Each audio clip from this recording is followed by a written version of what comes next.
First Things First is sponsored by Ram Trucks, built to serve. Back here, First Things First, we'll get to Steph Curry's injury in a second. But first, Wizards, Rockets, Thomas Bryant throwing James Harden's layup attempt off the backboard. And watch this play closely, because it was the only good defensive play either team made the entire basketball game.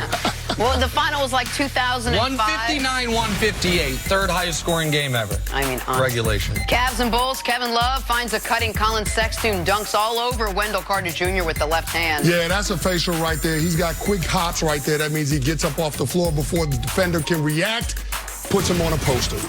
Sixers, T-Wolves, pick and roll action. Ben Simmons gets the pass from Matisse Thybulle and hits a smooth reverse slam. Matisse Thybulle, a very promising rookie, great defensive player. Nice offensive play by him with the pass. But Ben Simmons, I thought he was going to lay it in on the reverse side. Nah, he throws it down. He's going to punch that. That's a nice play, but that's not what everybody wants to see. We want him to show up to J. Show us the J, Ben Simmons. We want to see it. You mentioned punching something in that basketball game. A little dangerous last night. Celtics Bucks. Kemba Walker hits Giannis with the big step-back jumper. Where are you going, there Giannis? It is. Man, by the way, this is my Fox bet lock last night. Milwaukee minus 3.5. They're 2.5 actually. They're up by 20 in the first half. Get blown out in the second half. What are you doing, Milwaukee? Making me look bad, costing me money. Hey, Milwaukee, why don't you factor Nick into any of your game Come planning? on, I've been your biggest national supporter.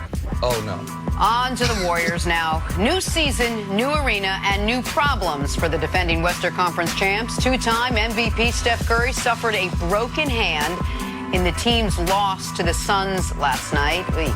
Curry will have a CT scan to determine if surgery is the next step, but a timetable for his return is not yet set. Regardless, it is not good for a Warriors team with just one win on the season. Nick, what was your reaction to Curry's broken hand and where the Warriors are now? All right, so multitude of reactions. First one, totally preventable play. Chris Carter laughs when I say this, but this is why trying to take that weak side charge is a dangerous play that should be eliminated from basketball. Aaron Baines' foot is 7 inches taller than Steph Curry, 80 pounds heavier. Go up and contest or get out the way, because this is what can happen. I've been saying this for 3 years. The worst thing in basketball is these big guys trying to come over, take these weak side charges instead of going up and playing defense, because it's dangerous for both players. Now, one of our best players in the league is sidelined. Some injuries you can't prevent. This is preventable, but everybody takes these damn weak side charges. All right, I'm off my high horse on that. Now to the actual impact. Okay. For the Warriors, you can argue it's a blessing in disguise. For the Warriors, that team's not going to be great this year anyway. They now are going to have a higher draft pick. Steph, after 5 straight trips to the NBA Finals, 5 straight 100-ish game seasons, a little less because he's missed some time due to injury, but 5 straight very long seasons. He can recuperate, rest. They can maybe up D'Angelo Russell's trade value as far as featuring him. So for the Warriors, aside from the people who paid a few $1 million for the PSLs in their new Chase Center in San Francisco, this is not devastating, it's just disappointing. For Stephen Curry, Chris, I find this very, very disappointing. Not just because he's going to miss time, but he's going to miss an opportunity. He's going to miss the opportunity that LeBron James had a couple years ago, the year Kyrie left. Everyone knew that Cavs team couldn't win the title, but we were able to see LeBron as a one-man show, and a lot of people say that might be his best individual regular season ever. The opportunity Russell Westbrook had the year when KD left, before Paul George got there, where he leads the league in scoring, averages a triple-double, and puts his team on his back. Hell, we can go back 25 years. The opportunity Scottie Pippen had the year Jordan retired the first time, when he gets the Bulls to 55 wins, to the playoffs, is an MVP candidate. Steph was going to have that opportunity this year to remind everyone that the old hashtag Steph better actually is true. That opportunity has now been taken from him. Maybe the Warriors are better long-term because of it, but for Steph, this is devastating. No, it absolutely is, and for all the reasons that you just outlined. And it was going to be an opportunity for Steph in the context of the super team era to come out and show his individual greatness. He was going to have an MVP caliber season for this team to be competitive in the Western Conference and get into the postseason. But now that's gone away. But we always knew coming into this year that this was going to be a season of transition for the Warriors just because of all the losses they had this offseason, losing Kevin Durant in free agency, Klay Thompson tearing his ACL in the NBA Finals, losing Andre Iguodala and Sean Livingston and Quinn Cook. Like, you knew that they were trying to replenish the ranks and build some more depth. And with that is going to come some growing pains. But now you have an opportunity for extended minutes for guys like Eric Paschall, for Jordan Poole, so you'll get to see them. And then, of course, you can feature D'Angelo Russell and see if you can continue to develop an asset so that when your team is healthy and ready to win again, you could potentially trade him and bring back a complementary piece to your core of Draymond, Steph, and Klay. And just real quick, that's such a smart point about D'Angelo Russell, because when they did the sign and trade for Durant, it was not because they thought D'Angelo Russell was part of the long-term future. It's you have an asset going out the door. Can we bring an asset in that we could then flip for players that actually fit with Steph and Klay coming together? So it's a great point by you. But, Nick, even though it's a small sample size, it's 4 games, we haven't seen MVP Steph Curry. They were down 29 points when he got hurt. The team was already struggling. How much of this now falls on, this is what we talked about all week, the pressure on Sean McVay to do a lot without very much? How much now falls on, I know you're laughing, Steve Kerr to say, hey, it was easy the last couple years when I had a stacked team. I don't have that anymore. Let's see what I can do without him. Well, Steve Kerr talked about it after the loss to the Clippers. He said this is going to be a new reality for this team. Now, I think he was referring to how it was defensively and allowing the Clippers to score 140-plus points.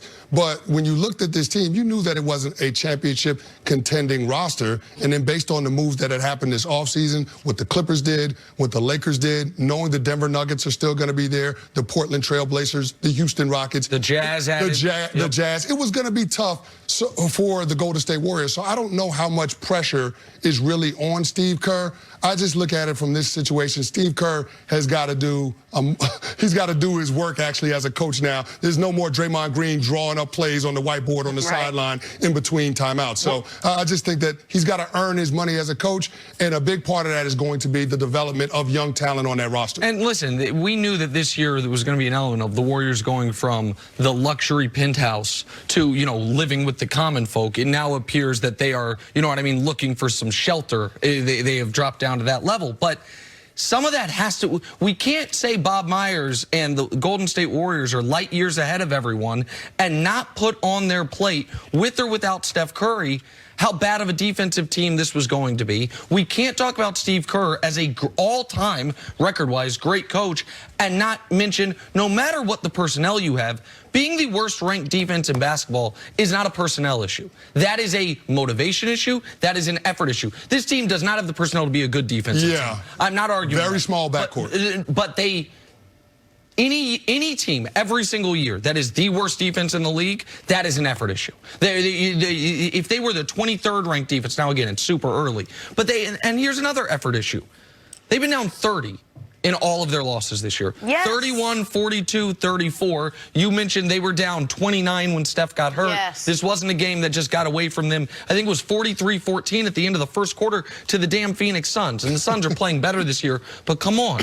Like, there is an element of, for the Warriors, can you do what so many other teams have to do every year, which is get up to play knowing best we can do is the 7 seed. A great season for us would be an amazing season for us would be an upset in the first round of the playoffs. Man, that is the universe the Orlando Magic, the Charlotte Hornets, the New Orleans Pelicans every year have been in for the last decade.